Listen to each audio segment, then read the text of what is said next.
This story is old, but it's true.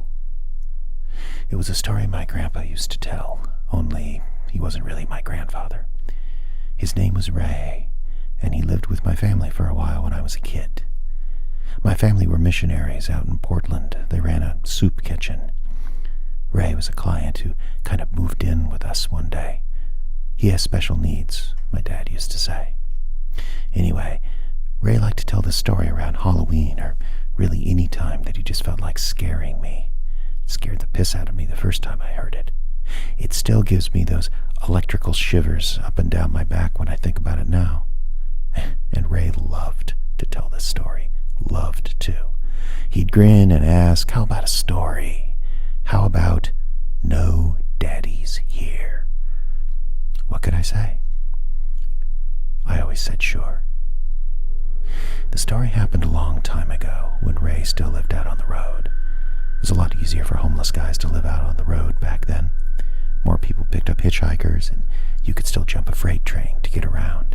They didn't need to call themselves homeless. They could call themselves hobos, which sounded better. Hobos had a code and a newspaper and everything. It was like a regular lifestyle. Not like now, where homeless guys live under bridges and push around shopping carts filled with everything they own. Anyway, Ray told me that years back in the 80s sometime, he was bumming around the country with this guy named Ryan. Now, Ryan wasn't very good company. He was pretty depressed most of the time. At one time, Ryan had a wife and a kid and a job and everything, but it all got to be too much.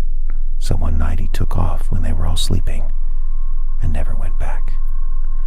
Now, that's a pretty common story with guys who live out on the road, but the thing about Ryan is it seemed to hit him really hard. He never really got over what he did. And over the years, he'd been trying to write to his kid, a son, but never managed to actually send a letter. This was before email, of course. Everything had to be written down on paper and put into an envelope and get a stamp and sent that way. But Ryan, he couldn't do it. He had a pocket in his backpack that was just stuffed with papers, pages he'd written to his son, but never sent. That was why he was so hard to be around. He just couldn't let it go. He just kept writing this letter over and over, but never sending it. It was practically all he thought about, and Ray had thought of leaving him behind more than once, but he never did. At least not until the end.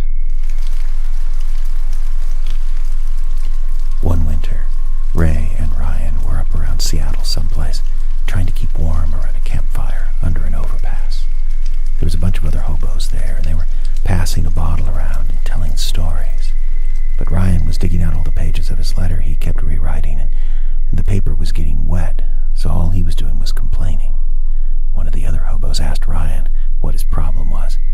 Ray, he jumped in and told him the whole story about Ryan's family and what had happened. "Deadbeat dad, huh?" this other hobo said. "I know the place for you." And he told them about a house in this town, a house that no one ever went to. It hadn't been lived in for years, and the area homeless folks kept away on account of what had happened there. The story was a family had lived in the house once, a mom and a dad and a kid, a son. But one day, the mom took off. She said she couldn't take it anymore, and what she meant was the kid.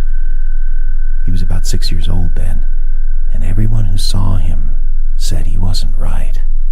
He was always neat and tidy, never dirty, and he always had a huge smile on his face. Way too big, like the Joker from Batman. Just this constant, ever-present smile that was all teeth. But the thing was, his teeth didn't look real. They were too white, too straight, and if he smiled just right, some people said you could see that he had fangs. Anyway, after the mom took off, the dad started drinking pretty heavily. The boy stayed home from school, and pretty soon no one saw anyone from the family anymore. Neighbors said they began to hear the dad yelling and things breaking inside the house. And then finally, one dark winter night, they heard the dad crying, just sobbing uncontrollably. When they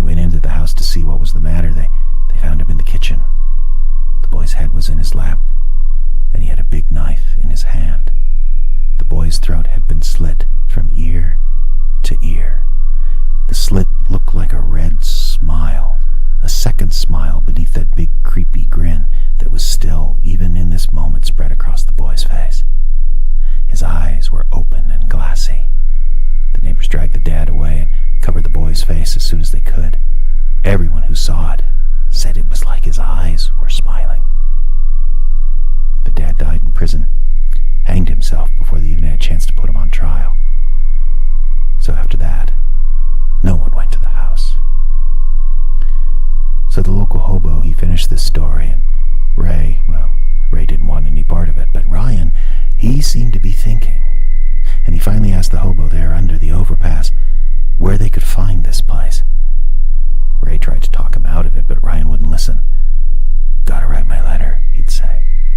So Ryan took off, and against his better judgment, Ray followed. They found the house no problem. They found a broken window out back, and Ray said he could feel there was something wrong with the place the minute they stepped inside. It was late after midnight, so Ray found some old carpet rolled up in the living room and laid down in a pretty dry spot to try and sleep. Ryan went to the basement. He wanted to write his letter by flashlight and didn't want the neighbors to see. Ray said he must have dozed off because when he woke, it was raining outside, hard. He rolled over and tried to sleep, and then something creaked on the floorboards upstairs. Ray knew that if he let his imagination get away with him, he'd be pissing his pants in no time, so he just shut his eyes tight and hoped that sleep would come. That's when he heard a step on the stairs. It was small and light, like from the foot of a child. Then there was another step, and the stairs creaked loudly. Ray said at that point his heart was up in his throat and beating fast. He heard another step, then another, and by then he knew pretending to sleep wasn't going to do. He'd rather face what was coming down the stairs than keep his eyes closed, so he opened his eyes and rolled over to have a look. The stairs were empty. Ray fished a flashlight out from his bag and shined it onto the stairs. There was nothing there. But as he was shining the light, he heard more footsteps. He heard something run down the stairs, through the door and into the kitchen. He even saw a puff of dust fly up off the floor, as if something had run through it. But there was no one there to see. Ray froze. He listened. The thing had run into the kitchen, where the stairs to the basement were. For a moment, Ray thought of calling out to Ryan, warning him. But warning him of what? That's when he heard something that made his blood freeze right there in his veins. A laugh. A child's laugh coming from the basement right below him. And then a scream. Ryan's scream. Ray said he ran like a scared kid, and he wasn't too proud to admit it. He ran so fast he didn't even remember his pack. He headed back to the overpass, but the other hobos were long gone. The fire they lit was out. So Ray passed a long night in the cold and the rain under that overpass, not sleeping a wink, just waiting for the sun. In the morning, Ray said he headed back to the house, but about 2 blocks away, he saw the cop car parked in front. He crossed the street to pass by, hoping not to be noticed, and he saw the police tape over the front door. He took up a post behind a telephone pole and watched all morning.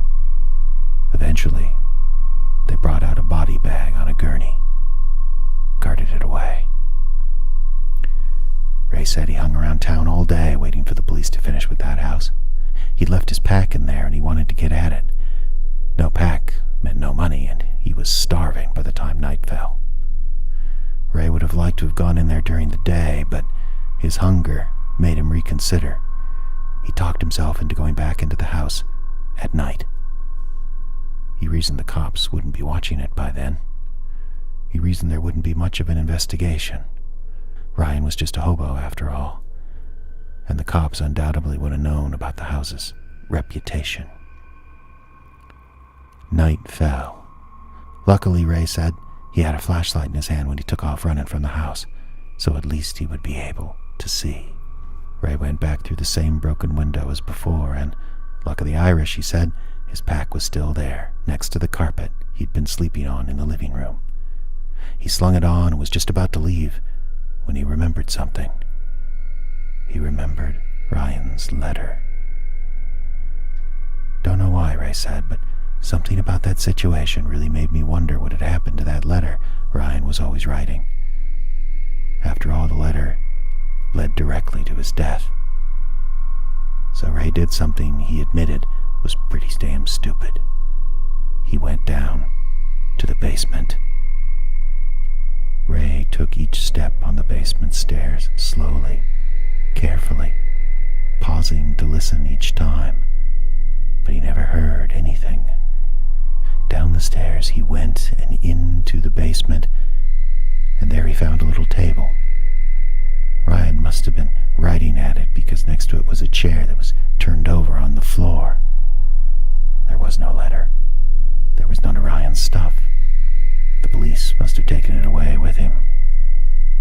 The basement seemed to be empty, except for that table and that chair. Then Ray shined the light onto the floor around the table, and he saw it. A dark, muddy brown stain